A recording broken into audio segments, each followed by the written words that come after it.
Some homes shelter secrets, others feed on them. When Daniel Ross got the file for Ashridge Hollow, he laughed. Another fixer-upper with a spooky backstory. He told his assistant, Chloe, tossing the aged manila folder onto his desk. Inside was everything you'd expect from a house no one wanted.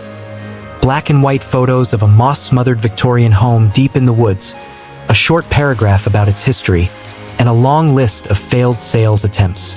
Over 60 prospective buyers had visited in the last 30 years. All left within days. Some never even entered. The house had been abandoned since 1983, after the last owners, Margaret and Thomas Belgrave, disappeared with their teenage son. Police reports were inconclusive. Their belongings remained, dinner plates still on the table. No signs of struggle, just silence.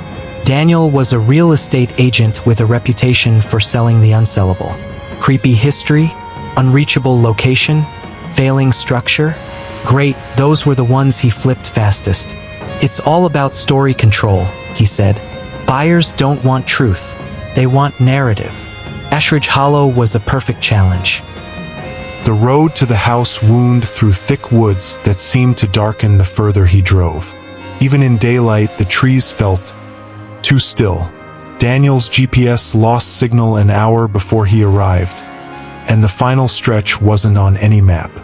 By the time the house came into view, even he had to admit it was unsettling. Ashridge Hollow rose from the earth like a forgotten monument. Vines clung to its bones, windows gaped like blackened eyes, and the iron gate groaned in protest as he forced it open. But the house stood, stronger than it had any right to be after decades of abandonment. Daniel walked up the porch, found the key under the stone gargoyle, just as the company memo said, and stepped inside. The front door closed behind him on its own. The air was thick, not just dusty but weighted, like stepping into a room that had been holding its breath for years. The furniture remained, draped in yellowing sheets. The fireplace cold. But curiously, the house was clean. No cobwebs, no signs of wildlife. Someone had been maintaining it. He shrugged it off. Maybe local wildlife control, maybe a secret groundskeeper. Either way, the bones of the house were solid. He planned to stay the week, take photos, write a glowing listing, and finally sell this myth off to a rich couple looking for rustic character. That night, he made camp in the grand parlor. The moonlight spilled through the stained glass windows, turning shadows into dancing things. His sleep was light, his dreams dark, and then the voices began. At first, it was just sounds, barely their murmurs behind the walls. The kind you convince yourself are pipes or creaking floorboards. But the second night, the whispers formed words. Daniel, liar, you don't belong here. He searched the house for speakers, wiring, or hidden radios. Nothing. Just old wallpaper, cracking stairs, and portraits whose eyes seemed to follow him from room to room. On the third night, he saw her, a woman in a black dress at the end of the upstairs hallway. Pale, still, her mouth sewn shut. He blinked, and she was gone.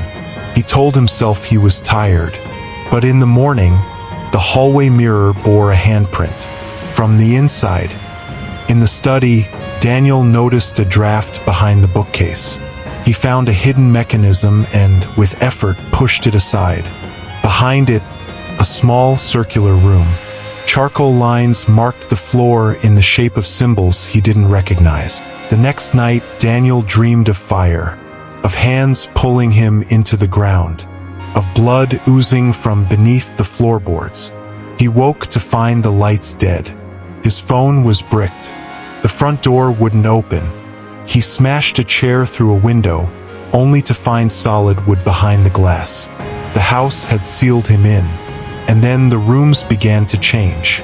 Photos on the walls showed him, in moments he never remembered, signing false documents, cheating his business partner, lying to his wife.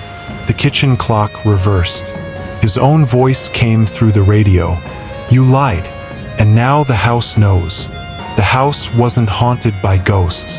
It was the ghost, a living, breathing presence, built of every secret, every denial, every lie told inside it. And Daniel had just added fuel to the fire. Desperate, Daniel returned to the hidden room. He opened the journal and began to write. I never lied. I don't regret what I did. I was just playing the game. The candle beside him flickered to life on its own. I'm a good man, the house groaned. I never hurt anyone who didn't deserve it. The door slammed shut behind him. They had it coming. All of them. He turned. She was there again. The woman in black. Mouth unsewn now. Eyes hollow. Behind her, shadows crawled along the walls. And finally, Daniel said the truth. I knew what I was doing. I just didn't care. The house breathed in. And Daniel Ross was never seen again. Chloe, his assistant, arrived with local police to investigate his disappearance. No signs of a struggle. His car still parked. The house silent. But in the upstairs study behind the bookcase, she found the journal. A new entry was scrawled on the last page in frantic handwriting. Don't lie here. Don't even whisper it to yourself. The house listens, and it never forgets. She took the journal and left. Behind her, the door to the hidden room swung slowly shut. Truth is a light, lies are fuel, and in some places, if you feed them long enough, they burn you alive.